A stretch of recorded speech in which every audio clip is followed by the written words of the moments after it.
Pedido el día jueves, les recuerdo a los que estuvieron y a los que no, que si podían leer el libro de Ruth, porque el libro de Ruth es un libro que se lee muy fácilmente, es un libro muy cortito, pero a pesar de que es un libro corto, pequeño, en cuanto a extensión literaria se refiere, es un libro muy grande en cuanto a su grandeza espiritual. Encontramos unas lecciones realmente maravillosas, ¿eh? Así que en esta tarde vamos a disfrutar de la exposición de la palabra a través del libro de Ruth y vamos a orar en este momentito para pedir la bendición del Señor. Queremos, como siempre, dar la bienvenida a todos, especialmente a los que probablemente esta tarde estén por primera vez. Yo veo caras nuevas en esta tarde, espero que estén a gusto, que estén cómodos y que podamos disfrutar todos de la palabra del Señor en este momento. Padre Celestial, te damos muchas gracias por este tiempo hermoso de alabanza, de adoración que hemos tenido. Gracias, Padre, por este lugar que tú nos has provisto para alabar y adorar tu nombre. Queremos pedirte en esta tarde que bendigas, Señor, este estudio de tu palabra, que seamos buena tierra donde pueda ser sembrada tu bendita y poderosa palabra. Quita todo obstáculo, todo impedimento, abre nuestra mente, nuestro corazón, nuestro oído espiritual, para que podamos aprender y descubrir las maravillas de tu palabra, Señor. Ponemos delante de ti, pedimos tu bendición, que todo cuanto aquí se haga y se diga sea para tu gloria y tu honra. Gracias también por los hermanos de diferentes naciones que en este momento a través de internet están en sus hogares, en sus países, también escuchando tu palabra. Bendícelos también a ellos y a todos y a cada uno de nosotros. Aquí estamos para aprender de ti. En el nombre de tu amado Hijo Jesús. Amén y amén. Vamos al libro de Ruth, por favor, rápidamente. Ya se han leído unos versículos en esta tarde. Para los que han leído el libro, saben perfectamente que es un libro que está a continuación de la historia de los jueces, lo cual no significa que ya la historia de los jueces pasó al pasado, a la historia, y comienza una etapa nueva, sino que la historia de la familia de Elimelech y su esposa, Noemí, y de sus hijos, se lleva a cabo durante el período de los jueces. La mayoría de los comentaristas dicen que pudo ser, por lo que a continuación les voy a leer, que lo que le ocurrió a Elimelech y a Noemí y a su familia fue probablemente durante el tiempo de Gedeón, el juez llamado Gedeón.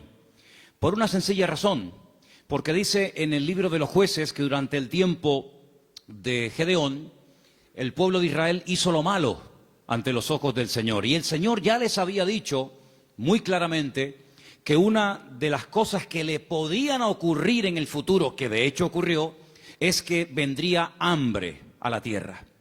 Y curiosamente, si leemos la historia de todos y de cada uno de los jueces, que es una historia de casi 300 años, muy larga, encontramos que en el tiempo, en el periodo de Gedeón, fue cuando hubo hambre.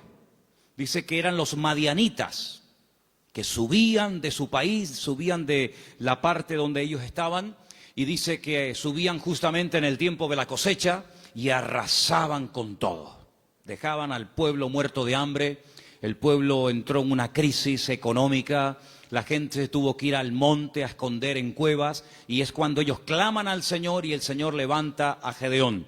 Así que ya nos hemos situado, la historia que vamos a contar esta tarde se llevó a cabo probablemente durante el tiempo del juez llamado Gedeón.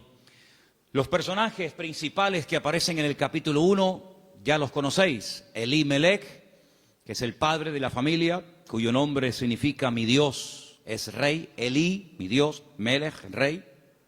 El nombre de su esposa es Noemí, significa dulce, significa placentera. Tenía 2 hijos. El mayor se llamaba, como dice aquí, versículo 2 de Ruth capítulo 1, Malón y Kelión. Malón significa débil, enfermizo. Probablemente era un joven, un niño que desde pequeñito fue muy enfermito y los padres lo vieron así muy flaquito, muy raquítico y le pusieron este nombre que espero que no se le ocurra ponerle a ninguno de ustedes a sus hijos. ¿Cómo se llama el niño? Enfermito. Debilucho. Y el otro no se queda atrás. El otro, Kelión, significa abatido, o consumido. Dicho en términos modernos, el hecho polvo de la familia. ¿Qué familia? Bueno, ellos viven en una pequeña población llamada Bet-Lehem, cuyo nombre significa la casa del pan, en la provincia de Judea, el mismo pueblo donde tiempo más tarde nacería el rey David y donde mucho tiempo después nacería nada más y nada menos que el Mesías, el Señor Jesucristo. Ellos ven que el país está pasando por un momento terrible, diríamos hoy en día de paro, de crisis, de pobreza, de miseria, y deciden irse a vivir al extranjero, concretamente a Moab. ¿Qué país sería hoy en día Moab? Bueno, sería el territorio que ocupa Jordania, ¿vale? Hay muchos lugares desde Israel, estando uno viajando por la carretera de Israel, que lo que separa a Jordania de Israel es simplemente la frontera natural del río Jordán y la frontera natural del Mar Muerto. Si tú estás en Israel y ves perfectamente Jordania enfrente de ti. Bueno, pues a ese país llamado Moab, en aquel momento, es donde Elimelech dice, bueno, vámonos de aquí porque aquí nos vamos a morir de hambre, no hay trabajo, no, hay hambre, hay escasez, y se van a vivir a Moab. Los moabitas, como ustedes saben, es para situarnos un poquito, los moabitas eran descendientes de una de las hijas de Lot. Ustedes se acuerdan que cuando Sodoma y Gomorra fue destruida, las hijas de Lot pensaban que el único hombre que quedó vivo de toda la tierra era su padre. Y entonces ellas deciden emborrachar a su padre, mantienen relaciones con él, y de esa manera pues la raza humana no se extinguiría. Y entonces una queda embarazada, la mayor, su hijo lo llama Moab, de ahí vienen todos los moabitas, todos los que son hoy en día de Jordania, y también los amonitas, la otra hija.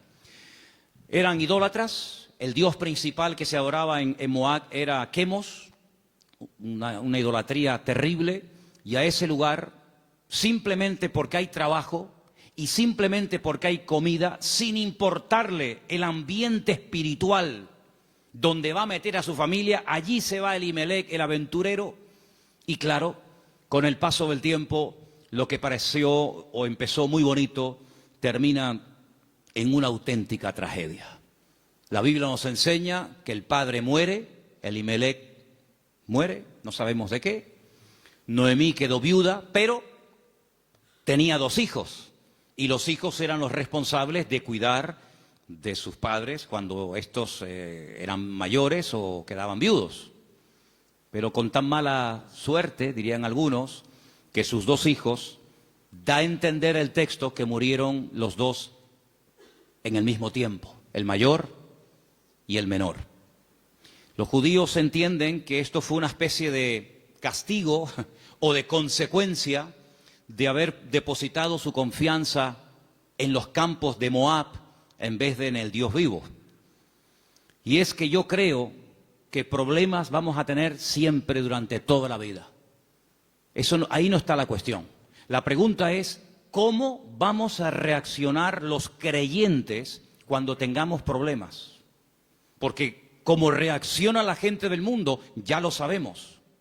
Pero ¿cómo debe de reaccionar un hijo, una hija de Dios, una familia cristiana, creyente en el Señor, cuando vienen tiempos difíciles? De paro, de enfermedad, de muerte, de separaciones de los padres o problemas económicos. ¿Cómo vamos a reaccionar ante la adversidad? Bueno, no se le ocurrió otra cosa a Elimelech que decir, vámonos de aquí y nos vamos a Moab y empezamos de cero.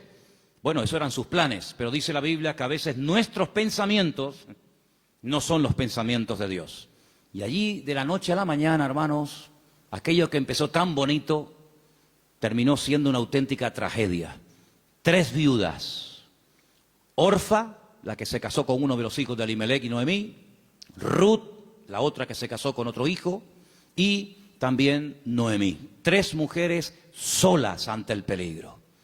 En aquella época no había pagas, ni había ayudas del gobierno, ni del Estado para mujeres viudas. Ya el Señor en su palabra, como vamos a ver en esta tarde, había organizado un sistema para ayudar a los más necesitados, a los colectivos más desfavorecidos, como eran las viudas, los huérfanos, también, como no, los extranjeros. Vamos a verlo dentro de un momento. Pero Noemí decide regresar. Ahora, si ustedes han leído detenidamente el libro, se van a dar cuenta que lo más probable es que las propiedades, sobre todo las tierras que eran en su día de Elimelec, él las tuvo que vender o hipotecar para poder marcharse con su familia al extranjero. Eso es algo que ha hecho muchísima gente que han venido de otras naciones. Tal vez en esta tarde hay alguien aquí entre nosotros que dice, pues eso es lo que yo he tenido que hacer. He tenido que hipotecar mi casa o pedir un préstamo a un banco o vender un terreno que yo tenía en Bolivia, en Argentina, en Ecuador, en Brasil o donde fuera para poder venir a España, a Europa y empezar una vida nueva. Evidentemente eso lo tuvieron que hacer ellas, porque después vamos a ver que efectivamente eso fue lo que pasó. Así que ya no tienen propiedades, ya no tiene marido, ya no tiene hijos y ahora no solamente está viuda, sino que ahora ya tiene unos cuantos años encima y el presente y el futuro es realmente terrible, terrible. Las dos nueras le dicen, no te preocupes, nosotras vamos a ir contigo, te vamos a apoyar, te vamos a sustentar, pero hay un momento en el que Noemí se vuelve y les dice las siguientes palabras. Estamos en Ruth capítulo 1. Noemí le dice en el versículo 8 a sus dos nueras, andad, volveos cada uno a la casa de su madre, que el Señor haga con vosotros misericordia, como la habéis hecho con los muertos, sí, con vuestros maridos y conmigo. Que el Señor os conceda hallar descanso, cada uno en la casa de su marido. Luego las besó y ellas alzaron la voz y lloraron. Realmente la tristeza, el desánimo, la depresión, la angustia, el miedo se había apoderado de estas tres pobres mujeres. Y ellas le dijeron, versículo 10, ciertamente nosotras, fijaros tan plural, nosotras iremos contigo a tu pueblo. Verso 11, Noemí les respondió y les dijo, volveos, hijas mías, ¿para qué habéis de ir conmigo? ¿Tengo yo más hijos en el vientre que puedan ser vuestros maridos? Volveos, hijas mías, e idos, porque yo ya soy vieja para tener marido. Y aunque dijese, esperanza tengo, y esta noche estuviese con marido, y aún diese a luz hijos, ¿habíais vosotras de esperarlos hasta que fuesen grandes? ¿Habéis de quedaros sin casar por amor a ellos? No, hijas mías, que mayor amargura tengo yo que vosotras, pues la mano del Señor ha salido contra mí. Ellas alzaron su voz otra vez, lloraron, y Orfa besó a su suegra, mas Ruth se quedó con ellas. Ay, amigo, ya se produce una ruptura. Ya no son las tres las que están como una piña, al fin y al cabo las tres tienen un denominador común, son viudas, tan solas en la vida, sino que ahora dice la Biblia que una de ellas, Orfa, cuyo nombre significa terca o testaruda, toma una decisión. Y entonces la decisión que toma es volver a la casa de su familia. Noemí le dijo, he aquí tu cuñada se ha vuelto a tu pueblo y a sus dioses, vuélvete tú tras ella. A mí me llama la atención que la Biblia destaca no solamente el hecho de que ella vuelve a su familia, lo cual en cierto sentido es lógico, ¿verdad? Y normal, sino que añade algo que es muy significativo. Dice, ella se ha vuelto a su casa, a la familia de sus padres y a sus dioses. Yo dije al principio en la introducción que en Moab no se adoraba al Dios de Abraham, de Isaac y de Jacob. No era el Dios vivo al que se adoraba. Eran idólatras. Adoraban como Dios principal a Quemos, seguramente a otros más, a Baal, a Astarot, y sabe Dios a quién más. Por lo tanto, cuando ella se va a la casa de su familia, vuelve otra vez a practicar y adorar los dioses que probablemente, no tenemos 100% de seguridad para asegurar esto, ella había dejado de adorar durante el tiempo que estuvo casada con uno de los hijos de Noemí. Ella vuelve otra vez atrás y vuelve otra vez, permítame la expresión, es una expresión bíblica, vuelve otra vez al vómito. Y a mí me hace recordar la historia de Orfa. No voy a hablar mucho de ella, pero sí quisiera destacar que, ¿saben a quién me recuerda Orfa? Cuando estaba preparando todo esto para el día de hoy compartir con ustedes, me venía a la cabeza el joven rico. ¿Os acordáis de la historia del joven rico? Un chico aparentemente que quería saber la verdad, que quería crecer, que quería respuestas a sus preguntas y a sus dudas. Y cuando el mismísimo Señor Jesucristo le dice, tú has hecho esto y esto y esto y esto, y está muy bien. Pero yo observo, yo noto que a ti te hace falta una cosa en la vida. Y te voy a decir qué es lo que a ti te hace falta. Y se lo dice, y dice que se puso muy triste y dio media vuelta y se marchó, y ahí acaba la historia del joven rico. A pesar de que el Señor le dijo algo tremendo, ven conmigo, pero él no estuvo dispuesto a pagar el precio. Viendo Noemí que una de sus nueras se ha vuelto atrás a sus dioses, a su antigua vida, le dice a la otra que le queda, a Ruth, versículo 15, he aquí tu cuñada se ha vuelto a su pueblo y a sus dioses, vuelve tú tras ella. Y ahora viene una de las declaraciones más hermosas de toda la Biblia. Versículos que mucha gente sabe de memoria, porque son una declaración muy profunda de lo convencida que estaba, de lo dispuesta que estaba Ruth de no dar marcha atrás. Los leo, versículos 16 y 17. Ruth le dice, no me ruegues que te deje y me aparte de ti, porque a donde quiera que tú fueres, iré yo. Donde quiera que vivieres, viviré. Tu pueblo será mi pueblo, y tu Dios será mi Dios. Donde tú murieres, moriré yo, y allí seré sepultada. Así me haga el Señor y aún me añada, que solo la muerte hará separación entre nosotras dos. ¿Cuántos dicen amén?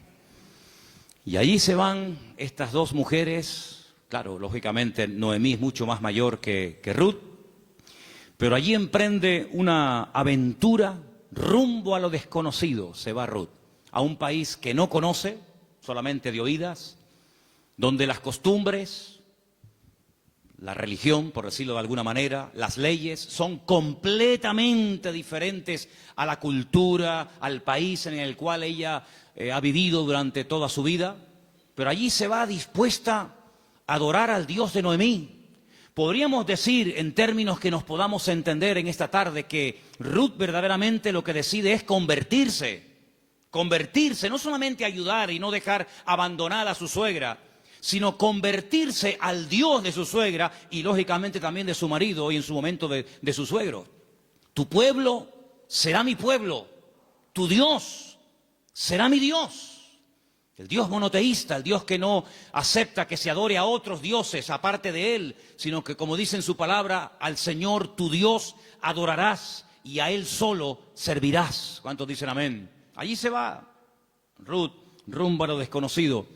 Y saben, hermanos, hay un capítulo en la Biblia, que es el famoso capítulo de la mujer virtuosa de Proverbios, que si no me equivoco creo que es el capítulo 31, el último capítulo del libro de Proverbios, que se llama La mujer virtuosa, Eshet Hayil. Y Ruth es la única mujer en todo el Antiguo Testamento que recibe el título de Eshet Hayil, que significa mujer virtuosa. Es decir, que cuando leas el capítulo 31 de Proverbios y que te habla de la mujer virtuosa, tú dices, bueno, ¿y quién es una mujer virtuosa? ¿A quién puedo ver como punto de referencia en la historia de la Biblia para saber a lo que se refiere el Señor? Ahí la encuentras en el libro de Ruth. Una mujer sacrificada, trabajadora, fiel, que es capaz de renunciar a todo a cambio de nada, aparentemente. Una mujer que incluso está dispuesta a morir en tierra ajena. Y fíjate que me llamó la atención que José, que estaba muriendo fuera de su tierra, estaba muriendo en Egipto, antes de morir dice que él dio orden de que, como él sabía y anticipa proféticamente la liberación de la esclavitud de Egipto, él da orden para que sus huesos se los lleven con ellos cuando salgan milagrosamente de Egipto. Y dice la Biblia que lo hicieron así, y durante 40 años, hermanos, los israelitas estuvieron dando vueltas y vueltas en el desierto, cargando los huesos de José hasta que llegan a Canaán y logran darle una digna sepultura. Sin embargo, Ruth no dice, cuando yo muera, por favor, lleven mi cuerpo, lleven mis huesos a Moab, sino que ella dice, donde a ti te entierren, que me entierren a mí ahí también al lado tuyo. Sí, una mujer decidida, una mujer comprometida, en otras palabras, una mujer con las ideas claras. ¿Cuántos dicen amén? ¿Cómo vamos a reaccionar frente a la adversidad? Porque si huyeron de Israel, de Betlehem, huyeron a Moab para buscar una mejor vida, ahora la tortilla se ha dado la vuelta. Ahora cuando regresan, ya sin marido y sin hijo, y con unos cuantos años encima, sola, viuda y sin recursos, hipotecada hasta las cejas y con otra nuera que la acompaña, pues no piensen ustedes que el retorno fue mejor que la ida. Es más, dice la Biblia que cuando las vieron entrar por el pueblo de Betlehem, toda la ciudad se echó a la calle diciendo, madre mía, podríamos utilizar el refrán popular nuestro que dice, ¿quién te ha visto y quién te ve? La mujer salió, o las mujeres salían al encuentro a saludarla y le decían, Noemí, Noemí, tantos años sin saber de ti, vienes sin marido, vienes sin hijo, vienes enferma, golpeada, herida por la vida. Y ella decía, no, por favor, no me llaméis nunca más, no me llaméis más Noemí, porque yo no tengo placer, no tengo contentamiento, ya no me alegra, ya no me llena nada en la vida. Por favor, llamadme Mará, Mará, que significa mujer amargada o afligida. ¿Qué te parece? Y ahora uno dice, bueno, ¿y ahora qué? ¿Ahora qué? ¿A qué se van a dedicar estas mujeres? Ahora sí quiero que vayamos al libro de Levítico, donde hay unos versículos que pocas veces se leen, pero vamos a ver que son muy interesantes, porque en ese pasaje de Levítico, capítulo 19, del 9 al 10, no sé si ustedes lo tenían buscado, ¿no? Okay. Capítulo 19 de Levítico, vamos a leer una ley que solamente existía en el pueblo de Israel en aquel tiempo, y es una ley tan extraordinaria, tan increíble, que fue lo que ayudó en cierto sentido a restaurar la vida de Ruth y de Noemí en aquel nuevo país para ella. Levítico capítulo 19, versículos 9 y 10, el Señor dice en su palabra, cuando ciegues la mies de tu tierra, no segarás hasta el último rincón de ella, ni espigarás tu tierra segada. No rebuscarás tu viña, ni recogerás el fruto caído de tu viña. Para el pobre y para el extranjero lo dejarás, dice el Señor. ¿Qué es lo que hacía la gente? Cuando iba a coger la cosecha, arrasaban con todo. Y si se caía un racimo de uvas, o se caía una espiga de trigo, o de cebada, o de lo que fuera, daban marcha atrás y lo recogían. Y si alguien se metía en aquel campo después del tiempo de la siega, estaba pelado, no había nada. Sin embargo, el Señor dice, ustedes van a ser diferentes. Esto es una ley donde el Señor muestra su amor y su compasión por el pobre, por el huérfano, por la viuda, por el extranjero, por el que no tiene prácticamente ningún recurso para buscarse la vida, como el caso de Ruth y de Noemí. Ustedes cuando vayan a segar, no sean avariciosos, no quieran acapararlo todo. Oye, si se cae una espiga, déjala. Si hay un rinconcito que no quieres, digamos, cosecharlo, meter la hoz, déjalo ahí en un rinconcito, para que cuando ustedes terminen, pues puedan entrar los que no tienen tierra, los que no tienen trabajo, las viudas, los extranjeros, los pobres, los huérfanos, y puedan de alguna manera conseguir algo para llevarse a la boca. Y eso es lo que utiliza Ruth. Como ella sabe, evidentemente por los labios y por la influencia buena de Noemí sobre ella, le dice, vete a espigar, vete hoy a buscar la vida. Noemí, ¿a dónde va a ir la pobre? Si la pobre ya está vieja, está enferma, está cansada, está desanimada, pero allí se va Ruth.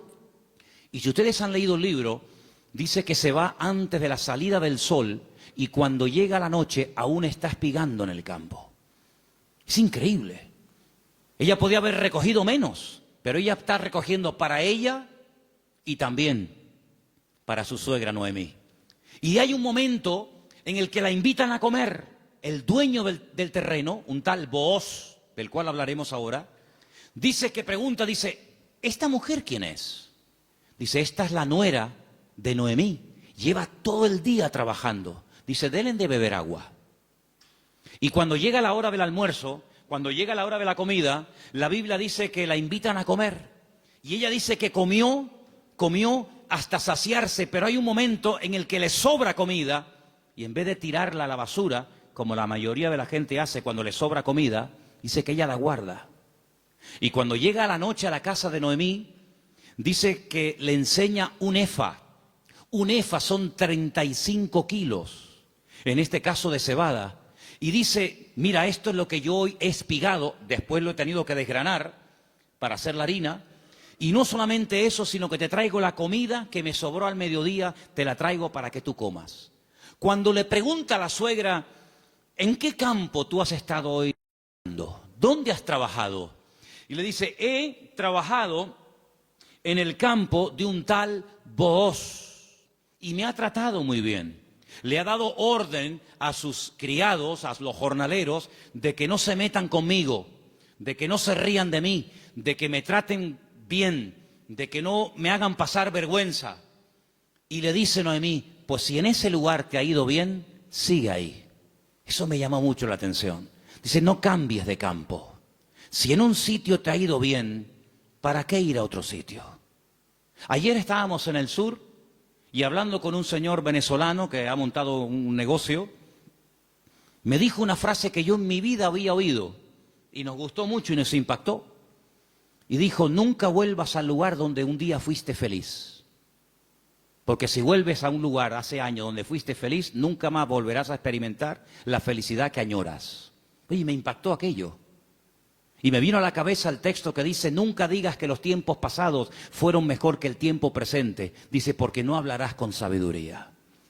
Pero Noemí se da cuenta de que hay un hombre que se llama Booz y resulta que se da cuenta la viuda Noemí de que ese tal Booz, cuyo nombre significa mi fortaleza, resulta que es Goel.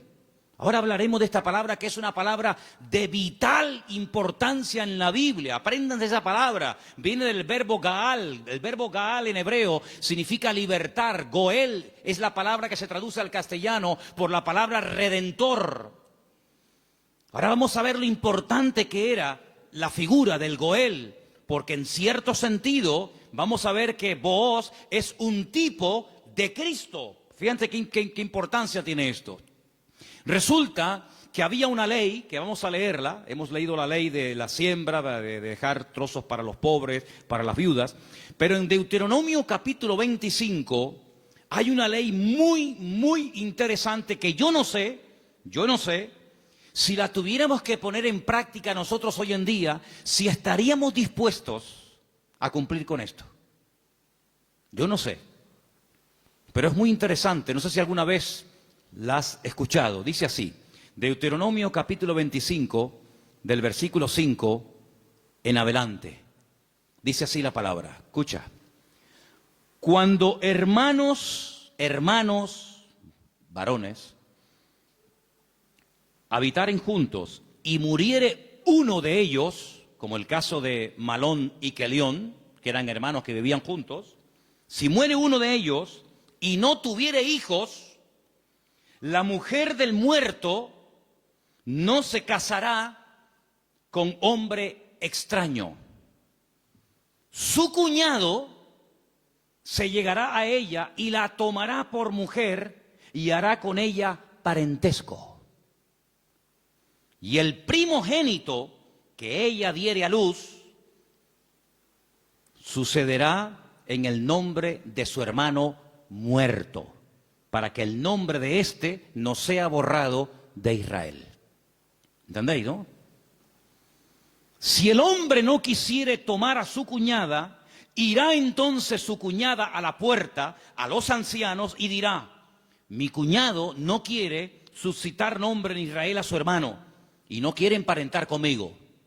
Entonces los ancianos de aquella ciudad lo harán venir, hablarán con él, y si él se levantare y dijere, no quiero tomarla, se acercará entonces su cuñada delante de los ancianos, le quitará el calzado del pie, le escupirá en el rostro y le hablará y le dirá, así será hecho al varón que no quiere edificar casa a su hermano. Y se le dará este nombre en Israel, la casa del descalzado. Qué ley tan extraña, ¿no? Dos hermanos y uno de ellos muere sin haber tenido hijos, y para que no se olvide o para que no se quede su nombre borrado en la historia, el hermano vivo, que es el Goel, el Redentor, tenía que casarse con la viuda, y el primer hijo que naciera de esa relación es como si fuera hijo del hermano difunto, para que de esa manera se perpetuara su nombre y para que de esa manera las herencias y las tierras no se diluyeran en el espacio y en el tiempo. Y esto es lo que le ocurre a Ruth. Ruth resulta que se casó con un judío, con un hombre de Belén de Judea, pero ella no tuvo hijos con él. Su hermano, es decir, su cuñado, también murió. Por lo tanto, no hay posibilidad de redimirla. Pero cuando llegan a Israel, la familia de Elimelech, la familia de su marido, pues siguen viviendo allí. Y hay un pariente cercano al cual Booz le dice, oye, a ti te corresponde el derecho de casarte con Ruth. A ti te corresponde el derecho de pagar todas las deudas de Ruth. A ti te corresponde recuperar el patrimonio y las tierras que en su tiempo tuvieron que venderse para que esta familia tuviera que irse al extranjero. Es decir, te haces cargo de la tierra, te haces cargo de las deudas y te haces cargo de la viuda. Y este dice, de eso nada. De eso nada. Pagar yo deudas que no son mías. Y casarme yo con una mujer que a mí ni me va ni me viene. Y Booz dice, muy bien, vamos a ir delante de 10 ancianos, vamos a ir delante de un minián, delante de 10 hombres judíos, y tú vas a decir eso delante de ellos, que no quieres redimir a Ruth, que no quieres hacerte cargo de sus deudas, de sus hipotecas y de la viuda, y lo vas a decir delante de testigos. Y lo dice. Y entonces es cuando entra en escena Booz y le dice a Ruth, hija, tú no te preocupes ahora. La diferencia de edad de Ruth y de Booz tenía que ser inmensa.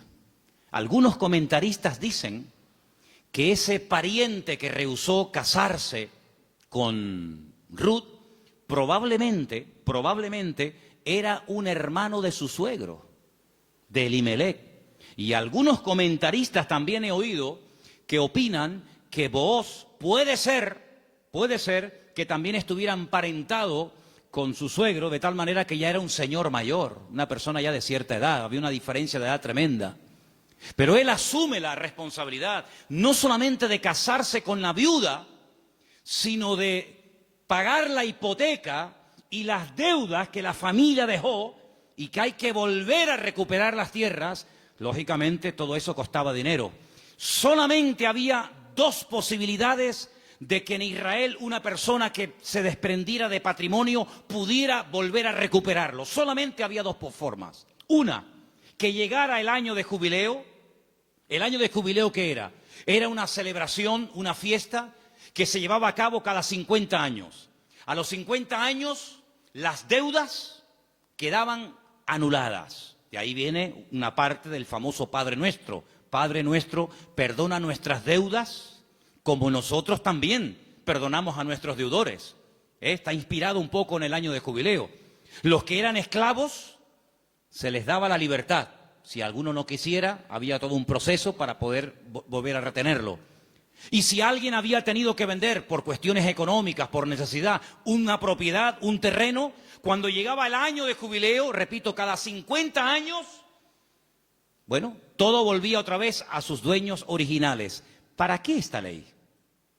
Para recordarle al pueblo de Israel que la usura, el querer cada vez tener más y más y más y más y más, a cambio de las desgracias ajenas, eso no se podía dar en el pueblo de Israel. Cada 50 años se empezaba de cero. Nadie le debe nada a nadie. Los ricos no iban a ser cada vez más ricos y los pobres cada vez iban a ser más pobres. De esa manera era una ley justa, una ley donde se le daba oportunidad al que se había endeudado y jamás iba a poder pagar las deudas.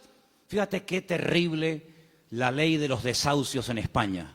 600.000 familias, 600.000 familias, multiplica por 3 o 4 miembros cada familia, estamos hablando ya de millones de personas, tuvieron que dejar la casa que no podían pagar, los padres en algunos trancarle la nómina y un alto porcentaje se lo quitaron, es decir, un sistema faraónico donde te ofrecían todo los bancos a cambio de nada, y te llamaban y te ofrecían todo llamándote a tu casa, y una vez que te tienen en su territorio, te aprieta el nudo, amigo, y de aquí no sales nunca.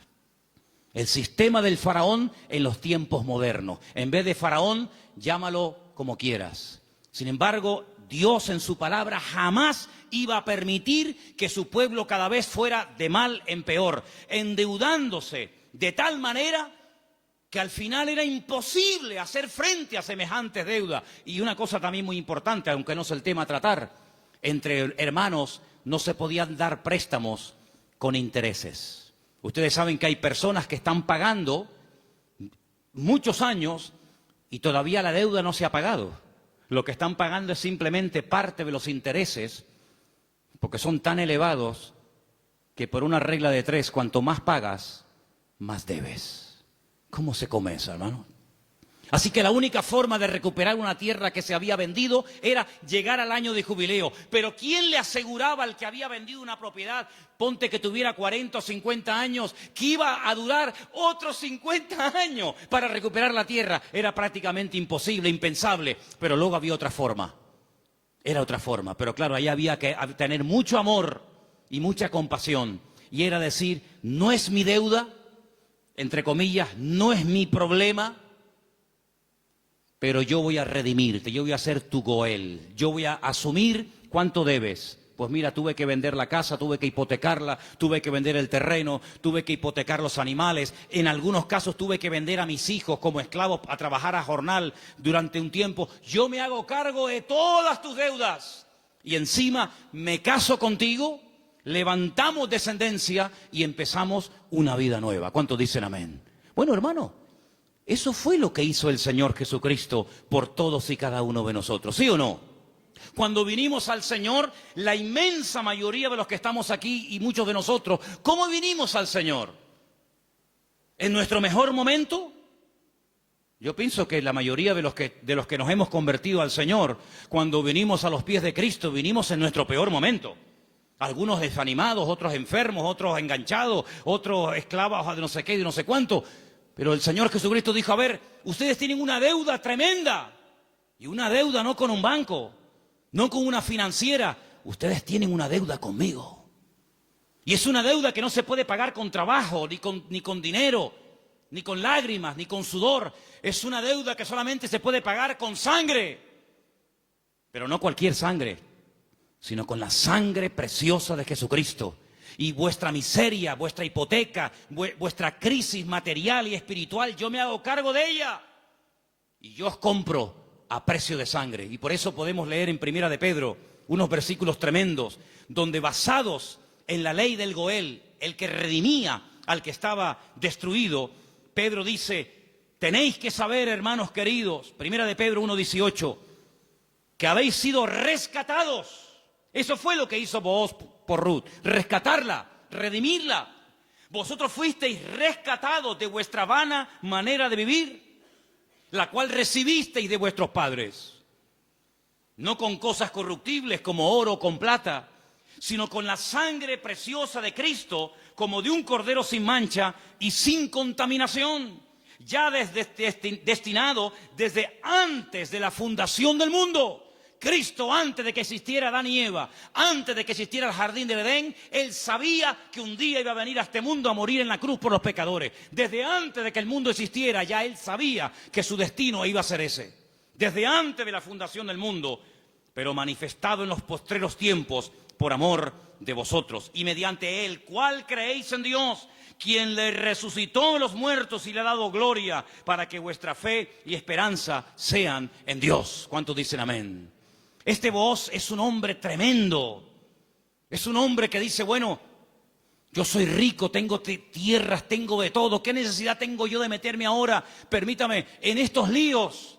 Asumir deudas que yo no contraje. Si Elimelech hipotecó sus tierras y tuvo que vender sus casas, ¿a mí qué me importa? Diría alguno. Y si tuvo que irse al extranjero a buscarse la vida, y si allí murió él y sus hijos, y ahora hay una serie de mujeres que están las pobrecitas sin nada en la vida, ¿yo qué tengo que ver con todo esto?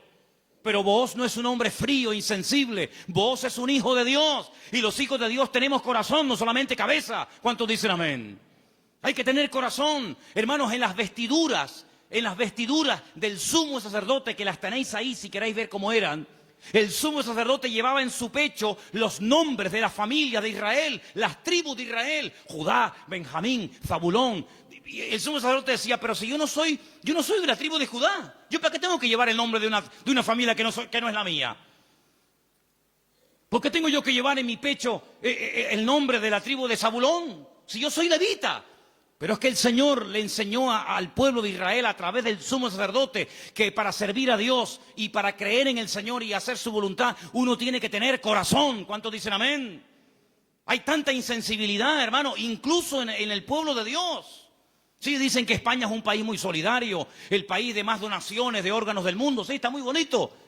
Pero hermanos, el mundo no nos tiene que dar ejemplos a nosotros, ni lecciones de solidaridad y de amor, sino que somos nosotros los que deberíamos ser la gente más solidaria y los que más apoyamos al necesitado del mundo, porque para eso el Señor nos ha puesto en esta tierra. Y Booz dijo, no, yo no me voy a limpiar las manos como tú que te has limpiado las manos, porque los que habéis leído el libro, os habéis dado cuenta que cuando al pariente cercano le dicen, oye, que hay unas tierras que son preciosas, están abandonadas, porque Elimelech se tuvo que ir al extranjero, pero son unas tierras hermosas. Este dijo, uy, estas son para mí, porque ahora junto las mías con las de Elimelech, y cuando yo me muera, mis hijos tendrán más herencia. Y tiene unos campos, y tiene unos olivares, y tiene, pero vos le dices, pero espérate un momento. No solamente hay que recuperar tierras y propiedades, sino que aquí hay algo muy importante, y es que aquí hay una vida. Aquí no solamente hablamos de cosas, aquí hablamos de seres humanos. Qué interesante que Faraón decía, llévense las bestias, llévense los animales, pero déjenme las mujeres y los niños aquí. Qué curioso, ¿no? Interesante, ¿no? Y Booz dijo, no, si tú no quieres hacerte cargo de esta situación y no quieres coger todo el paquete, sino lo que te interesa, y renuncias, entonces yo hago acto de presencia. Y ahí entra Booz en escena, y dice la Biblia que se casan, y desde el momento en el que Ruth entra en contacto con Booz, su vida cambió radicalmente. Pero yo pregunto, ¿y este hombre tan bueno, tan solidario, con un corazón de oro, que sin comérselo ni bebérselo, se encuentra de la noche a la mañana teniendo que asumir una responsabilidad tremenda de atender a una viuda, con lo que eso conlleva, de atender también a una suegra que no era la suya, pero que viene en el paquete también incluida, de tierras, de hipoteca? Este pedazo de hombre, ¿de dónde salió? Algunas hermanas solteras que están orando para tener un compañero, un varón en la vida, dice, pero Señor, súpleme un Booz. ¿Dónde están esos hombres? Bueno, yo no sé dónde están, pero yo te digo una cosa, yo sé de dónde salió este. ¿Sabes de quién es hijo Booz? ¿Tú te acuerdas cuando un día el general Josué le dice a dos de sus soldados, vamos a entrar a Canaán, cosa que Moisés no logró hacer? A nosotros nos corresponde ahora entrar y tomar posesión de la tierra. Pero antes de entrar, vamos a hacer algo. Voy a mandar a 2 espías, no exploradores como los que mandó Moisés, que fueron unos inútiles, sino 2 espías. 2 hombres que entren secretamente y cuando vengan nos digan qué estrategia tenemos que emplear para atacar este pedazo de ciudad con doble muro, cerrada, imposible de conquistar. Y ahí se van estos 2 hombres. Y van y se quedan en una casa de prostitución. Y algunos dirán, ¿y cómo 2 hombres del pueblo de Israel se van a semejante lugar? Bueno, no es que fueron a pecar, sino que era el lugar donde 2 extranjeros pasarían desapercibidos perfectamente, porque por allí entraban y salían muchos. Y allí contactaron con la dueña de aquel negocio, por llamarlo de alguna manera, y la dueña una noche en una habitación les dice, yo sé quiénes son ustedes, yo sé de qué país sois, yo sé que vosotros sois israelitas, y yo he oído lo que vuestro Dios ha hecho por vosotros. Yo he oído que ustedes salieron de un país llamado Egipto y cuando llegaron a la frontera natural del Mar Rojo que no podían avanzar y el faraón venía detrás, ustedes clamaron al Señor y el Señor les abrió el Mar Rojo y ustedes pasaron por en medio de él. Y cuando el faraón intentó meterse, el Señor cerró las aguas y murieron los ejércitos del faraón. Y ustedes entraron por el desierto y hemos oído lo que el Señor ha hecho por vosotros. Y por eso la ciudad está muerta de miedo y ha desfallecido nuestro corazón. Yo suplico, yo ruego por amor de vuestro Dios, que cuando entréis y toméis posesión de la tierra, porque sabemos, y dice así, sabemos que Jericó va a ser tomada y conquistada por vosotros, que tengáis misericordia de mí y de mi familia. Y estos hombres se quedan sorprendidos porque esta mujer está contando las noticias de hace 40 años. ¿Tú te acuerdas de lo que leíste en el periódico hace 40 años? Bueno, algunos dirán, pero si yo no tengo más que 25. ¿Pero alguien se acuerda aquí de lo que leyó en un periódico hace 40 años?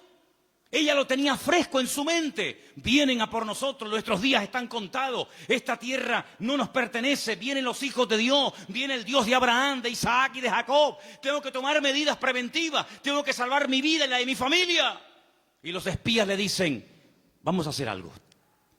Si tú no te chivas, si tú no dices que hemos estado aquí, si tú no vas ahora con el cuento al capitán de la guardia o al rey de Jericó, sino que tú mantienes el secreto. Y el día que nosotros entremos en la ciudad, tú estás dentro de la casa con toda la familia que quiere ser salva, nosotros te protegeremos a ti y a toda tu familia. Y como va a ser esto algo tremendo, porque aquí va a haber una conmoción, un terremoto, esto va a ser un cataclismo terrible, y una ciudad tan enorme, para saber diferenciarla de tantas casas, coge este trapo de color rojo, lo amarras ahí por fuera de la ventana. Yo le diré a los soldados cuando entren a tomar posesión de Jericó, que donde hay un trapo rojo colgado ahí en la ventana, ahí no entren, que esa es la casa de Rahab, la ramera. Y dice la Biblia que ella vivía entre un trozo del muro y el otro, entre muro y muro. Toda la ciudad cayó. No cayeron los muros de Jericó, hermano, ¿sí o no?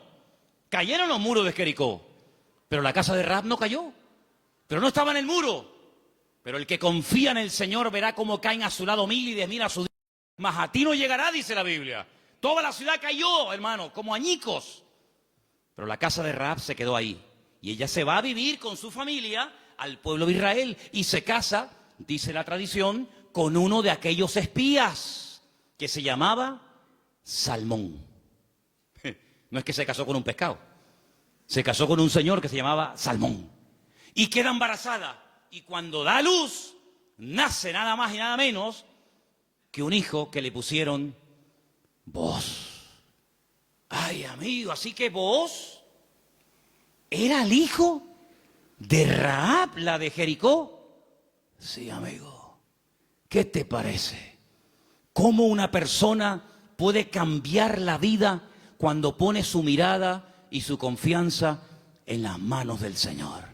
De ser una mujer como era en Jericó, a lo que llegó a ser cuando lees el árbol genealógico, los antepasados de Cristo, en Mateo capítulo 1, te encuentras que en el árbol genealógico de nuestro Señor Jesucristo aparece nada más y nada menos que Rahab, aquella mujer salvada milagrosamente de la destrucción de la ciudad de Jericó.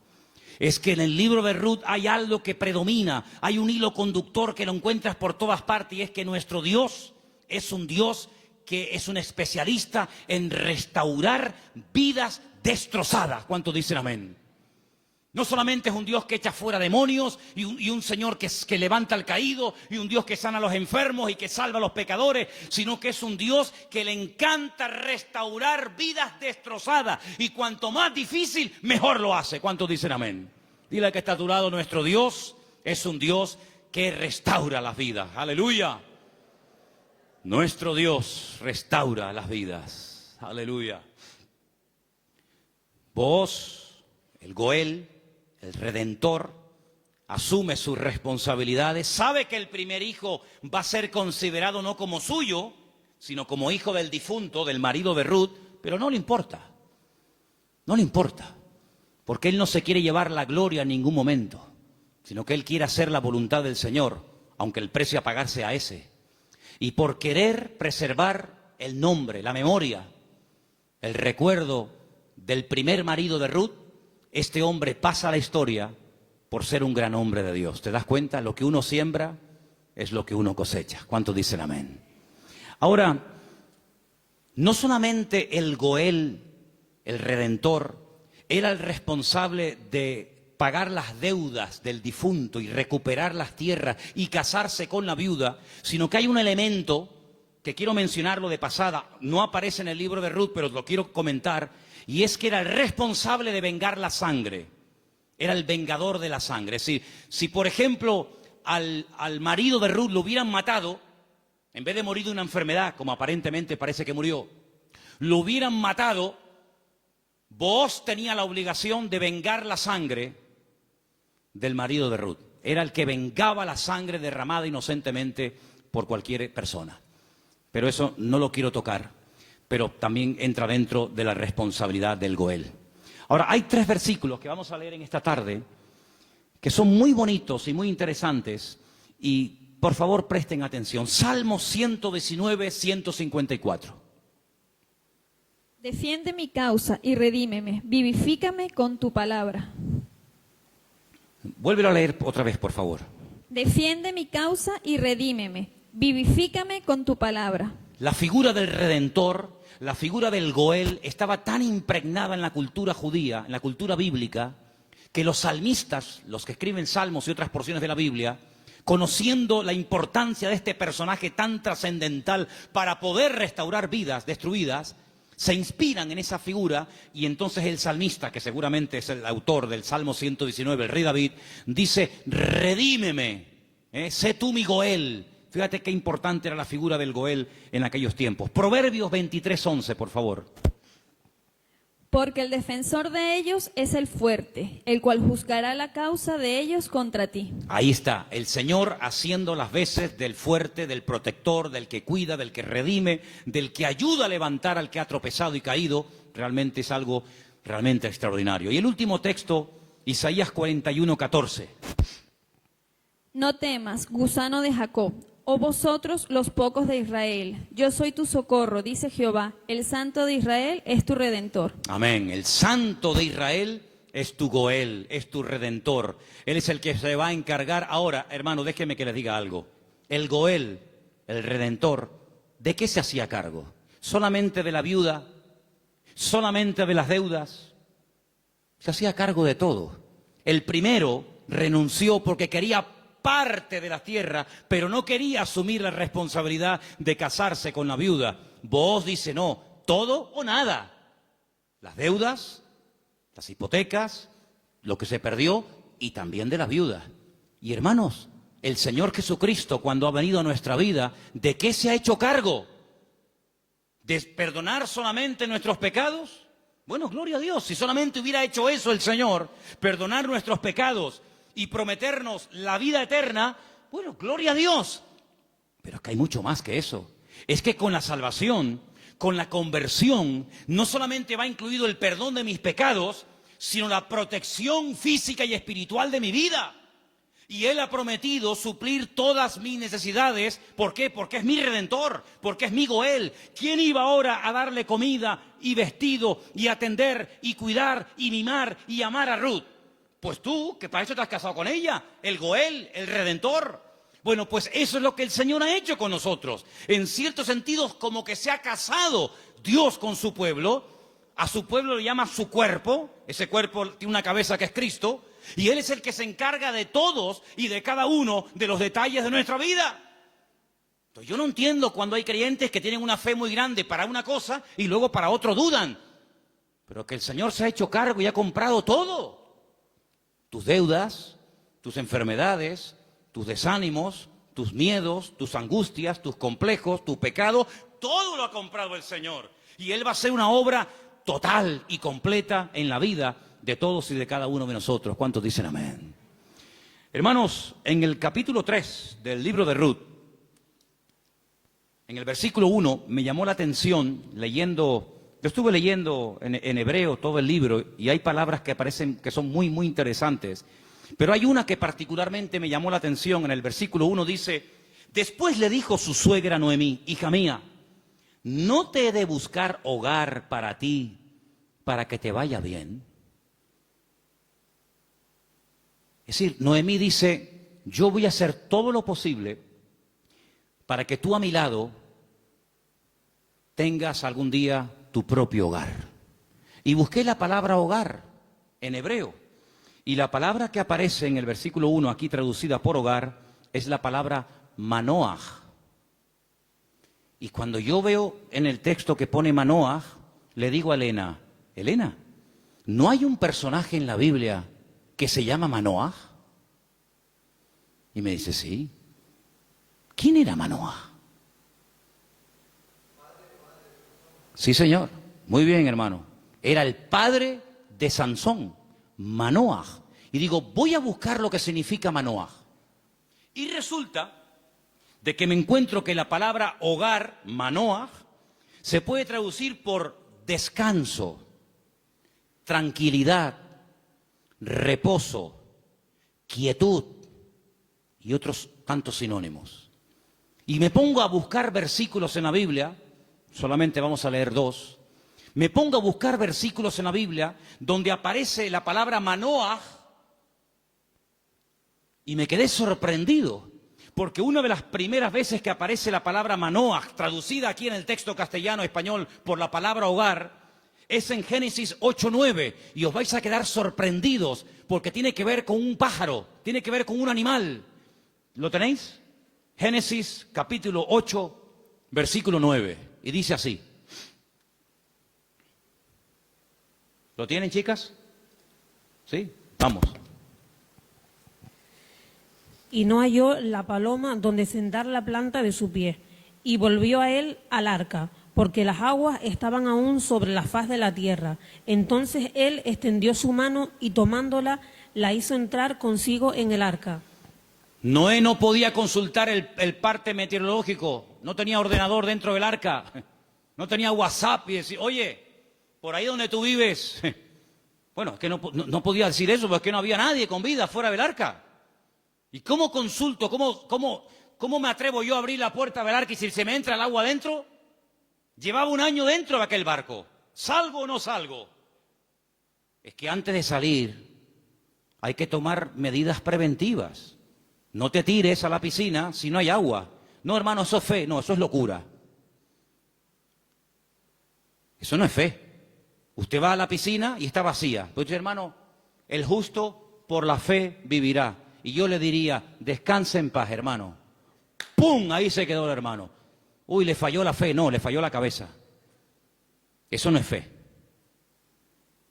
Eso es un disparate. La fe no es locura. La fe es certeza. Es convicción. No es disparate, ni locura, ni emoción, ni sentimiento. Es seguridad de que lo que voy a hacer, mi Dios me ha dicho que lo haga. Ahora, una cosa es que el Señor me diga, tírate a la piscina, pero no hay agua. Si tú me lo dices, yo me tiro. Pero si tú no me lo dices, yo no me tiro ni loco. ¿Cuántos dicen amén? Muy bien. Noé dice, la única forma de comprobar es mandando una paloma.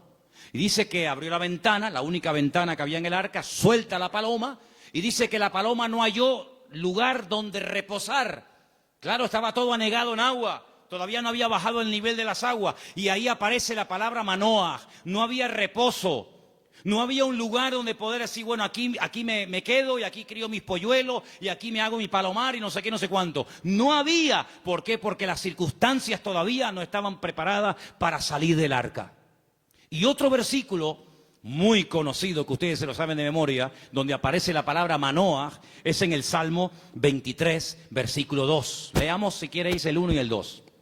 Salmo 23, 1 y 2, que se lo saben de memoria, ¿sí o no? Que dice, vamos, dale.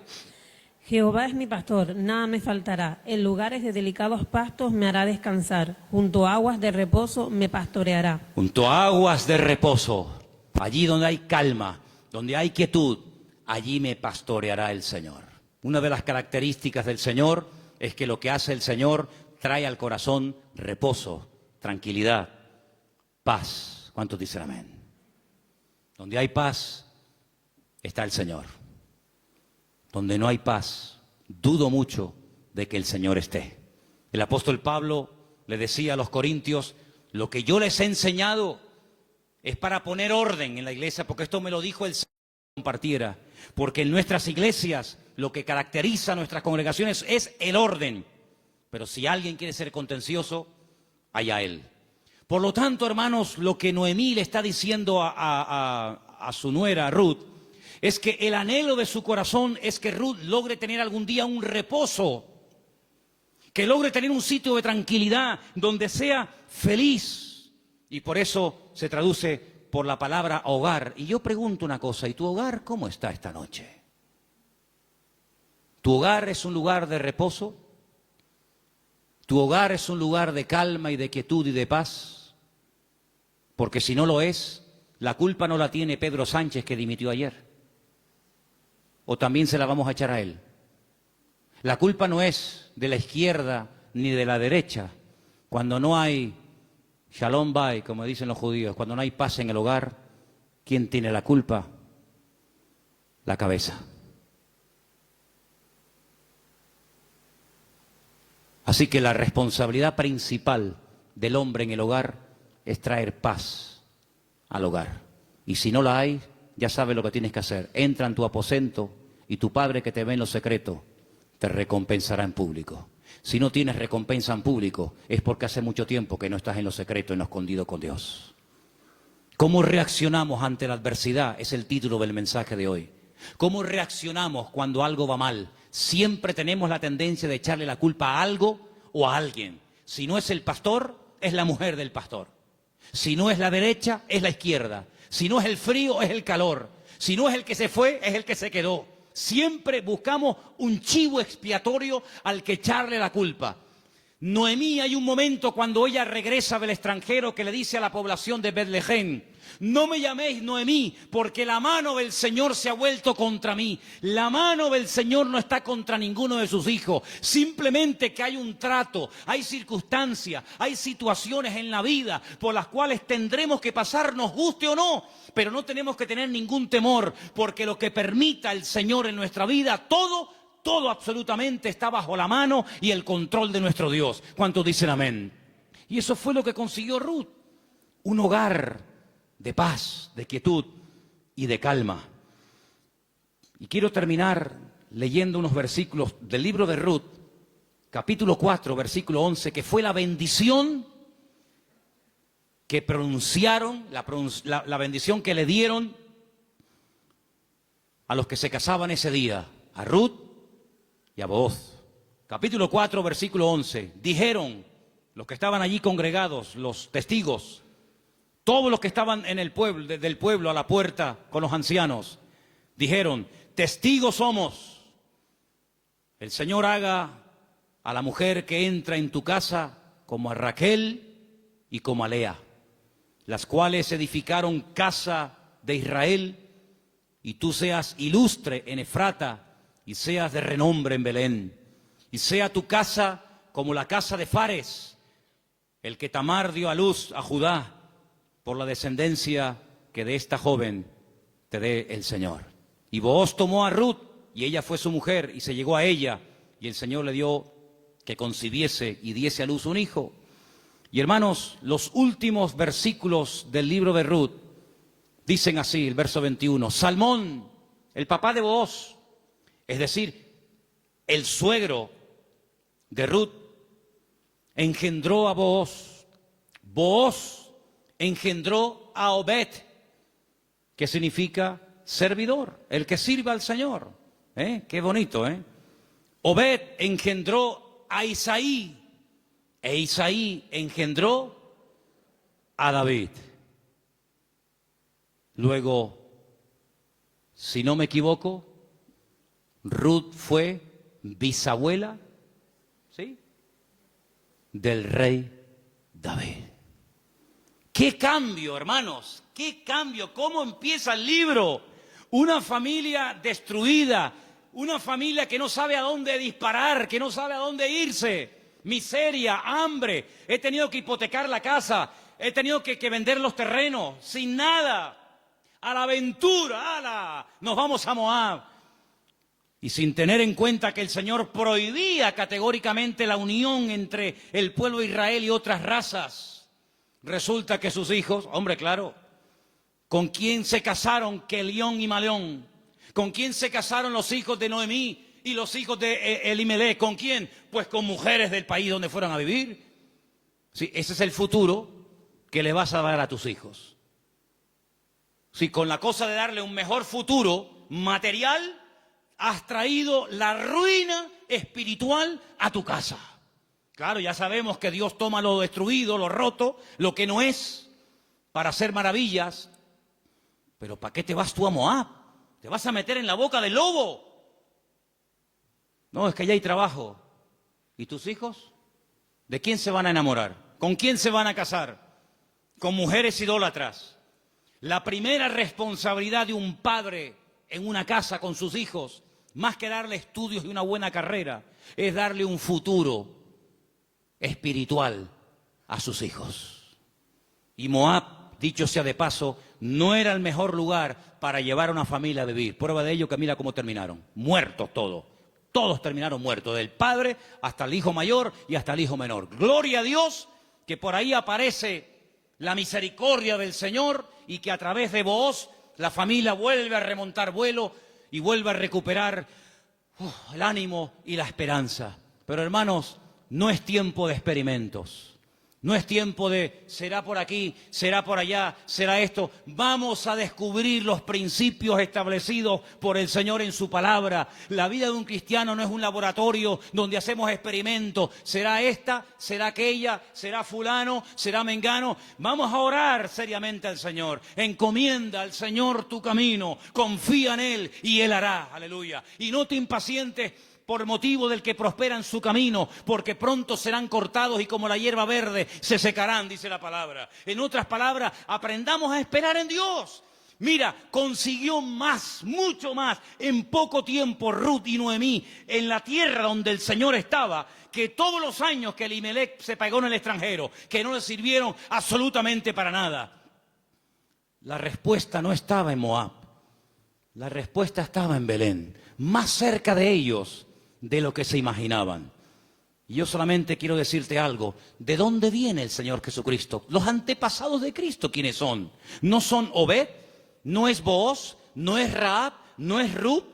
¿No es el rey David? ¿No es la tribu de Judá? ¡Claro que lo es! Luego, fíjate tú cuando una persona hace, como dice la Escritura, las cosas decentemente y con orden, las bendiciones que a corto y a largo plazo pueden llover y caerle a la vida de esa persona. Por lo tanto, hermano, no te precipites. Espera en el Señor, porque el libro de Ruth es muy pequeñito, 4 capítulos, pero es tan grande en lecciones. Y sobre todo, júntate con el que te puede edificar. Pégate como una lapa. Ustedes saben lo que es una lapa, ¿verdad? Pégate como una lapa a la persona que te puede bendecir. Le dice, y termino, Noemí a Ruth, no te separes de vos.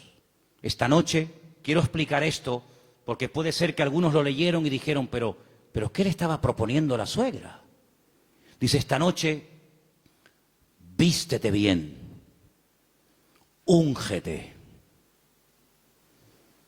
ponte tus mejores vestidos, lávate, averigua dónde está durmiendo Booz, en la era, tú vete a la era. Cuando él esté dormido, tú te pones a sus pies. Y uno está diciendo, pero bueno, ¿qué le está proponiendo Noemí? Era la forma de la época de recordarle al Goel, oye, hey, que estoy aquí, por si no te has dado cuenta. Dice que ella se acurruca a los pies de Booz y a medianoche, cuando seguramente Booz toca el cuerpo de Ruth, se asusta y dice, ¿pero tú quién eres? No le pudo encender la luz, era todo oscuro y dice, yo soy Ruth la Moabita. Te recuerdo que tú eres el Goel, extiéndeme tu manto. Y entonces ahí es donde él se da cuenta de que en la vida no solamente es tener tierras y criados, sino que hay una responsabilidad muy cerca de ti, la cual tienes que asumir. Y entonces, hermanos, cuando Noemí se entera de todo esto, le dice, tú confía porque este hombre no dejará pasar mucho tiempo hasta que arregle este asunto. ¿No lo habéis leído en el libro esta semana? Tú ahora confía, tú ya has hecho tu parte. Claro, tú no puedes ir sucia a la presencia de Booz. Cuando tú vas a presentarte ante la presencia del Señor, tienes que lavarte. Lo que hacía el sumo sacerdote, lavarse afuera en el lavacro, las manos, los pies, el cuerpo, para luego entrar a la presencia del Señor. Tú haces exactamente lo mismo que hacía el sacerdote, pero tú lávate. ¿Por qué? Porque si tú vas oliendo mal y quieres conquistar y quieres llamar la atención a Booz, sí, se la vas a llamar, pero se la vas a llamar mal. Vas a decir, oye Ruth, ¿no te podrías lavar un poquito, por favor? Vístete bien, arréglate. Haz tu parte y tú tranquila, tú ya has hecho lo tuyo. Yo te aseguro de que este hombre no dejará pasar mucho tiempo hasta que este tema sea solucionado. Hermanos, si esa era la confianza que tenía Noemí en Booz, al ser un hombre de Dios, que al percatarse, al estar informado de una situación que solamente él podía solucionar, ¿cuánto más nuestro Padre Celestial nos dará las cosas que nosotros pedimos y pedimos con fe si sabemos esperar en Él? No dejará pasar mucho tiempo el Señor hasta decir, yo asumo mis responsabilidades y mi responsabilidad es ser tu pastor, proveer tus necesidades, cuidarte y protegerte todos los días de tu vida. Si Booz se encargó de Ruth, ¿cómo no se va a encargar nuestro Goel, nuestro Redentor, nuestro Rey de Reyes y Señor de Señores, de tus hijos, de tu esposa, de tu trabajo, de tu salud, de tu familia, cuando Él es el Señor Todopoderoso que todo lo sabe, todo lo conoce y ni siquiera hemos abierto la boca y ya el Señor sabe lo que mi vida necesita? Por lo tanto, ese fuerte aplauso a nuestro Goel, a nuestro Redentor, a Él la gloria. Él cuida de mi vida, aleluya. Fuerte ese aplauso al Señor. Él cuida de nuestra vida, hermanos. Amén. Amén. Amén. Amén. Amén. Amén. Aleluya. Cierra tus ojos, hermano. La paloma volvió por la tarde, después de dar vueltas y vueltas y vueltas y no encontrar un lugar donde poder posarse y descansar. Noé entendió que aún no era el tiempo. Pero ¿sabes qué? Ya nosotros no vamos a dar vueltas y vueltas y vueltas buscando, como dijo Pedro, ¿a dónde vamos a ir si solamente tú tienes palabras de vida? Aleluya. La búsqueda ya se detuvo hace tiempo, cuando nos dimos cuenta de que bebiendo de los pozos de esta vida siempre volvíamos otra vez a tener sed, hasta que probamos el agua viva de nuestro Dios. El que bebe de este agua volverá a tener sed, pero el que bebe de mí nunca más volverá a tener sed. Bendito sea tu nombre, Señor. Ahí donde estás, cierra tus ojos, inclina tu rostro, habla con tu Goel, habla con tu Redentor. Dile, Señor, hazte cargo de mi vida, Señor. Hazte cargo de mi casa, de mi familia, de mis hijos.